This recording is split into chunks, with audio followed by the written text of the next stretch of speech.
बिस्मिल्लाहिर रहमानिर रहीम। सुप्रिय शिक्षार्थीबृंद, आशा करी तोमरा सुस्थ भालो आछो। आमिओ आल्लाहर रहमते भालो आछि। प्रिय शिक्षार्थीबृंद, करोना महामारी कारणे हठाৎ क्रमे तुम्हादेर श्रेणी पाठदान कार्यक्रम बंद हो जाए। এই পাঠদানকে পুষিয়ে নেওয়ার জন্য শিক্ষা মন্ত্রণালয় কর্তৃক নির্দেশক্রমে অনলাইন ক্লাস চালু হয়। আমি অনলাইন ক্লাসের পক্ষ থেকে তোমাদের স্বাগত শুভেচ্ছা জানাচ্ছি। প্রিয় শিক্ষার্থীবৃন্দ, আমি মোহাম্মদ হান্নান, সিনিয়র শিক্ষক, সরকারি পাতাট মুসলিম মডেল উচ্চ বিদ্যালয়, শ্রেণী নবম দশম, বিষয় জীববিজ্ঞান, অধ্যায় দ্বিতীয়, জীবকোষ ও টিস্যু। প্রিয় শিক্ষার্থীবৃন্দ, প্রাকৃতিক পরিবেশে ক্ষুদ্র ক্ষুদ্র প্রাণী থেকে শুরু করে বৃহদাকার ও উচ্চ শ্রেণীর উদ্ভিদ ও প্রাণীর মধ্যে যে সাংগঠনিক কার্যপ্রণালীতে প্রচুর মিল অমিল রয়েছে, সকল জীবকোষ জীবদেহের একক। বিজ্ঞানীরা জীবকোষকে জীবদেহের গঠন একক ও জীবজ ক্রিয়াকলাপের একক হিসাবে বর্ণনা করেছেন। শিক্ষার্থীবৃন্দ, বিজ্ঞানী লৌয় সিকেবিস বিজ্ঞানী 1969 সালে বৈষম্যবিরোধ পর্দা বিজ্ঞানী পর্দা দ্বারা আবৃত জীবজ ক্রিয়াকলাপের একক বা যা অন্য সজীব মাধ্যমকে ব্যতি রেখে জীব নিজের প্রতিরূপ তৈরি করতে সক্ষম তাকে জীবকোষ বলে। জীবের আকার আকৃতি ডিম্বাকার গোলাকার হতে পারে। অপরপক্ষে উদ্ভিদ একই গঠন বিশিষ্ট একগুচ্ছ কোষ একত্রিত হয়ে যদি একই কাজ করে এবং তাদের উৎপত্তি অভিন্ন হয় তখন তাকে টিস্যু বলে। প্রিয় শিক্ষার্থীবৃন্দ, অবশ্যই তোমরা বুঝতে পারছো টিস্যু। তাহলে আজকের পাঠ হলো জীবকোষ ও টিস্যু। আজকের পাঠ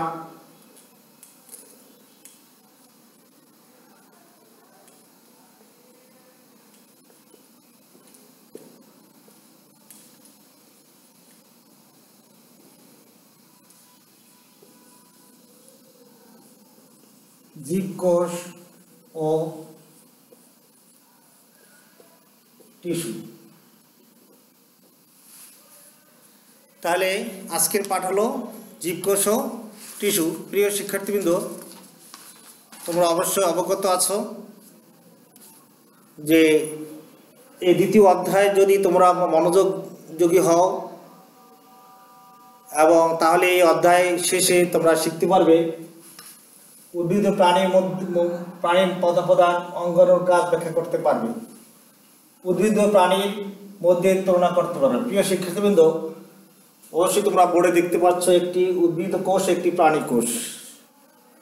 তো আমরা বিস্তারিত আলোচনা করব। আমরা প্রথমেই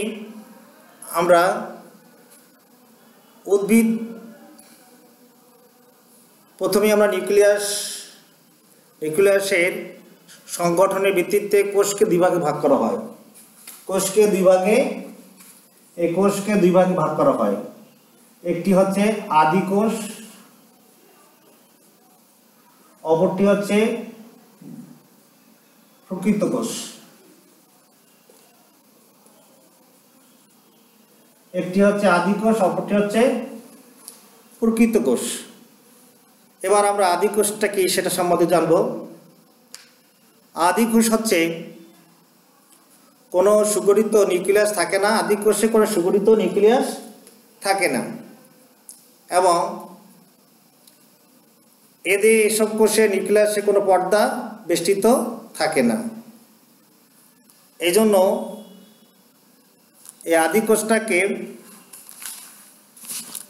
আদি কোষটাকে আমরা আদি কোষ বলি থাকি। প্রিয় শিক্ষার্থীবৃন্দ, প্রকৃত কোষ প্রকৃত কোষ সুগঠিত নিউক্লিয়াস আবরণ থাকে। প্রকৃত কোষকে কাজের ভিত্তিতে আবার দুই ভাগে ভাগ করা হয়। একটি হচ্ছে দেহকোষ, আরটি হচ্ছে জনন কোষ। প্রিয় শিক্ষার্থীবৃন্দ, একটি দেহকোষ, আরটি হচ্ছে জনন কোষ। এখন এই জনন কোষ, প্রিয় শিক্ষার্থীবৃন্দ, দেহকোষ আর জনন কোষ, দেহকোষটা কি? দেহ গঠন, উদ্ভিদের দেহ গঠনে অংশগ্রহণ করে। আর প্রকৃত কোষটা হচ্ছে, প্রকৃত কোষটাকে দুভাগে ভাগ করছে, একটা দেহকোষ, একটা জনন কোষ। দেহকোষটা হচ্ছে দেহ গঠনে অংশগ্রহণ করে, আর জনন কোষটা হচ্ছে বংশবৃদ্ধিতে অংশগ্রহণ করে। এছাড়া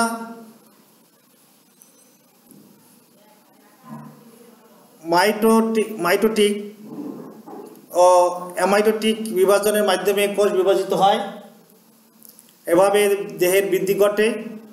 বিভিন্ন তন্ত্র, অঙ্গ প্রত্যঙ্গ গঠনে দেহকোষে অংশগ্রহণ করে। প্রকৃত কোষটাকে দুভাগে ভাগ করে, যেটা দেহকোষ ও জনন কোষ। বহুকোষী জীবের দেহ গঠনে এই দেহকোষ অংশগ্রহণ করে। মায়োসিস পদ্ধতিতে জনন মাতৃকোষে বিভাজন ঘটে এবং জনন কোষ উৎপন্ন হয়। অপত্য কোষের ক্রোমোজোমের সংখ্যা এবং মাতৃকোষের ক্রোমোজোমের সংখ্যা অর্ধেক হয়ে যায়। পুরুষ এবং স্ত্রী জনন কোষ মিলিত হয়ে নতুন জীবের দেহ গঠন করে, গঠনের সূচনা হয় এবং কোষটিকে জাইগোটে বলা হয়। প্রিয় শিক্ষার্থীবৃন্দ, এই জাইগোট বারবার বিভাজিত হয়ে বিভাজনের মাধ্যমে জীবদেহ গঠন করে। এবার আমরা জানব, প্রিয় শিক্ষার্থীবৃন্দ, এবার উদ্ভিদ ও প্রাণীর কোষের প্রধান অঙ্গাণু কাজগুলোর আলোচনা করব। তোমরা অবশ্যই বুঝতে পারছ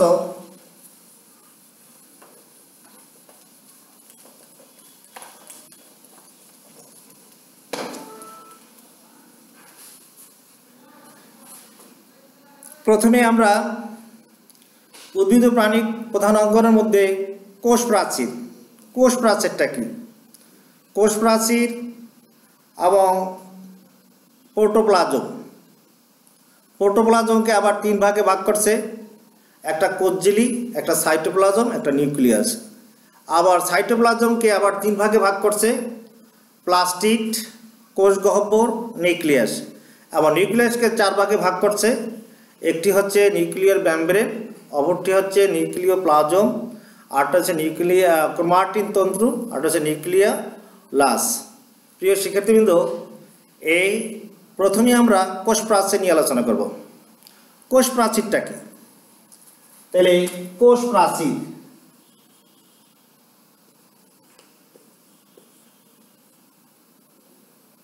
এই কোষ প্রাচীর উদ্ভিদের কোষের একটি অন্যতম গুরুত্বপূর্ণ বৈশিষ্ট্য। এটি মৃত বা জড়বস্তু দ্বারা তৈরি। প্রিয় শিক্ষার্থীবৃন্দ, এর রাসায়নিক গঠন বেশ জটিল। এতে সেলুলোজ এবং হেমিওসেলুলোজ, লিগনিন, পেকটিন এবং সুবেনিন নামক রাসায়নিক পদার্থ দ্বারা তৈরি। প্রিয় শিক্ষার্থীবৃন্দ, এবার আসবো আমরা সাইটোপ্লাজম। সাইটোপ্লাজমটা কি? সাইটোপ্লাজম হচ্ছে কোষ প্রাচীর অভ্যন্তরে একটি পর্দা বেষ্টিত জেলিনে থকথকে আধা তরল বস্তুটিকে সাইটোপ্লাজম বলে। সাইটোপ্লাজমে জীবনের ভিত্তি বলা হয়। এবং সাইটোপ্লাজমের তিনটি অংশ হচ্ছে, একটি হচ্ছে সাইটোপ্লাজমের তিনটা অংশ, একটি হচ্ছে কোষঝিল্লি, একটি হচ্ছে প্লাস্টিড, কোষ গহ্বর, আবার হচ্ছে মাইটোকন্ড্রিয়া। প্রিয় শিক্ষার্থীবৃন্দ, এবার আমরা জানব কোষঝিল্লিটাকে। সম্পূর্ণ প্রোটোপ্লাজমকে ঘিরে যে নরম পর্দা দেখা যায় তাকে কোষঝিল্লি বলা হয় বা কোষ মেমব্রেন বলা হয়। এদের একটি কোষের ভেতরে ও বাইরের মধ্যে পানি ও ও ক্ষুদ্র ক্ষুদ্র পানি ও খনিজ পদার্থ গ্যাস নিয়ন্ত্রণ চলাচলে নিয়ন্ত্রণ করে। প্রিয় শিক্ষার্থীবৃন্দ, এবার জানবো আমরা সাইটোপ্লাজম। প্রোটোপ্লাজম থেকে নিউক্লিয়াসকে বাদ দিলে যে অংশটা থাকে, যে অর্ধতরল অংশটি থাকে তাকে সাইটোপ্লাজম বলে। এর প্রধান কাজ হচ্ছে ক্ষুদ্র ক্ষুদ্র অঙ্গাণুগুলো ধারণ করা এবং শারীরবৃত্তীয় কাজ সম্পন্ন করা। প্রিয় শিক্ষার্থীবৃন্দ, যেমন সংশ্লেষণ, সালোক সংশ্লেষণ। সালোক সংশ্লেষণ দেখা যায় কয়েকটি ক্ষুদ্রান্তে পরিচিত নিম্নলিখিত। এই সাইটোপ্লাজমকে আবার তিনটি ভাগে ভাগ করছে। একটি হচ্ছে প্লাস্টিড, আরেকটি হচ্ছে একটা হচ্ছে কি কোষগহ্বর, একটা হচ্ছে মাইটোকন্ড্রিয়া। প্রথমে আমরা জানবো প্লাস্টিডটা কি। প্লাস্টিড কিছু বর্ণধারক, এগুলোকে বর্ণধারক দ্বারাও বলে। সাধারণত প্রাণী কোষে প্লাস্টিড থাকে না, উদ্ভিদ কোষে প্লাস্টিডের প্রধান বৈশিষ্ট্য। এর পাতা, ফুল ও ফলে বিচিত্র রং আমরা এটাতে দেখি।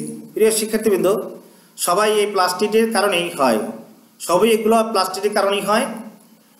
এবং উদ্ভিদের বিভিন্ন অঙ্গকে রঙিন করে আকর্ষণীয় করে তোলে প্লাস্টিকের কারণে, এবং বর্ণহীন প্লাস্টিক খাদ্য সঞ্চয়ও করে। এবার আমরা জানবো সাইটোপ্লাজম। প্রিয় শিক্ষার্থীবৃন্দ, কোষ গহ্বর এবং মাইটোকন্ড্রিয়া। কোষ গহ্বরটা হচ্ছে কি? কোষ গহ্বরটা হচ্ছে একটা ফাঁকা জায়গা, কোষের একটি ফাঁকা জায়গা, যে জায়গাটা বিশাল একটা ফাঁকা জায়গাকে কোষ গহ্বর বলে। যে উদ্ভিদ কোষে আছে তাও খুব ছোট। এই কোষ গহ্বর পেঁয়াজের কোষ পরীক্ষা করে দেখো, তোমরা দেখবে যে কোষের মধ্যে যে বৃহৎ একটি ফাঁকা জায়গা রয়েছে, এটাকে কোষ গহ্বর বলে।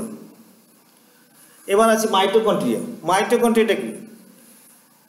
এক মাইটোকন্ড্রিয়া শক্তি কেন্দ্র বলা হয়, কারণ এই অঙ্গাণুর প্রধান কাজ হচ্ছে কোষের অভ্যন্তরে প্রায় সকল বিক্রিয়া ঘটে, এবং এরা দেখতে দণ্ডাকার, বৃত্তাকার এবং তারাকার হতে পারে। প্রিয় শিক্ষার্থীবৃন্দ, এবং বাহিরের স্তর মসৃণ এবং ভিতরের স্তর ভাঁজযুক্ত। মাইটোকন্ড্রিয়ার প্রধান কাজ শ্বসন প্রক্রিয়ার সাহায্যে শক্তি উৎপাদন করা। এই জন্য মাইটোকন্ড্রিয়াকে কোষের প্রধান পাওয়ার হাউস বলা হয়। এবার আমরা জানবো নিউক্লিয়াস। নিউক্লিয়াসটা কি? নিউক্লিয়াসে চারটা ভাগে ভাগ করছে। একটি হচ্ছে নিউক্লিয়ার মেমব্রেন, নিউক্লিওপ্লাজম, আর একটা হচ্ছে নিউক্লিয়ার ক্রোমাটিন তন্ত্র, আর হচ্ছে নিউক্লিওলাস। প্রিয় শিক্ষার্থীবৃন্দ, এবার আমরা নিউক্লিয় মেমব্রেনটা কি জানবো। নিউক্লিয় মেমব্রেন হচ্ছে নিউক্লিয়াসকে ঘিরে রাখে, এবং এই আবরণী সাইটোপ্লাজম এবং থেকে নিউক্লিয়াসের ভিতরে বস্তুগুলোকে আলাদা করে রাখে। একই সাথে এটি তরল পদার্থ চলাচল নিয়ন্ত্রণ করে। এবং নিউক্লিয়াসের ভিতরে তরল স্বচ্ছ পদার্থটিকে নিউক্লিওপ্লাজম বলে। এর মধ্যে ক্রোমাটিন তন্তু ও নিউক্লিওলাস থাকে। প্রিয় শিক্ষার্থীবৃন্দ, নিউক্লিয়াসের ভিতরে বিন্দুর ন্যায় অতি ক্ষুদ্র যে অঙ্গাণুটি বিন্দুর ন্যায় অতি ক্ষুদ্র যে অঙ্গাণুটি ক্রোমাটিন তন্তুর সাথে লেগে থাকে, সেটি হচ্ছে নিউক্লিওলাস। এবার ক্রোমাটিন তন্তুটা কি? প্রিয় শিক্ষার্থীবৃন্দ, ক্রোমাটিন তন্তু যেটাকে বলা হয় তন্তু আঁশ, এই ক্রোমাটিন তন্তুটা হচ্ছে, তোমরা অবশ্যই এই বোর্ডে উদ্ভিদ কোষ ও প্রাণী কোষকে তোমরা দেখতে পাচ্ছ। এ থেকে আমরা বুঝতে পারবো যে কোনটা ক্রোমাটিন তন্তু সুতার মতো পেঁচানো থাকে। সেটা হচ্ছে নিউক্লিয়াসের ভিতরে সুতার মতো ন্যায় কুণ্ডলী পেঁচানো খোলা অবস্থা থাকে, এদেরকে আমরা ক্রোমাটিন তন্তু বলি। এটি জীবের বৈশিষ্ট্য এবং বহন করে পরবর্তী প্রজন্মে নিয়ে যায়। এই কোষের বৃদ্ধি বা যে কোনো ক্রিয়া বিক্রিয়া নিয়ন্ত্রণ করে। প্রিয় শিক্ষার্থীবৃন্দ, এ হলো আমাদের নিউক্লিয়াসের চারটি অংশ। তো সর্বোপরি আমরা এই চারটি অংশকে আমরা একত্র করে আমরা যেটা পাই সেটা হচ্ছে নিউক্লিয়াস। প্রিয় শিক্ষার্থীবৃন্দ, আমরা নিউক্লিয়াসটা কি আমরা জানবো। নিউক্লিয়াস হচ্ছে কোষের ভিতরে যে ঘনগোলাকার ভাসমান ঘনগোলাকার কালো বস্তুটি, সেটি হচ্ছে নিউক্লিয়াস। যেমন এটা হলো কি নিউক্লিয়াস, এটা হলো নিউক্লিয়াস। এটা হলো কি নিউক্লিয়াস। তাহলে আমরা নিউক্লিয়াস কি আমরা জানতে বললাম। প্রিয় শিক্ষার্থীবৃন্দ, তোমাদের এই উদ্ভিদ ও প্রাণী কোষের মধ্যে যে তফাৎটা, এটা তোমরা বাসায় বসে লিখে নিয়ে আসবে এবং তোমাদের বাড়ির কাজ থাকবে। আমি তোমাদের বাড়ির কাজ দিচ্ছি।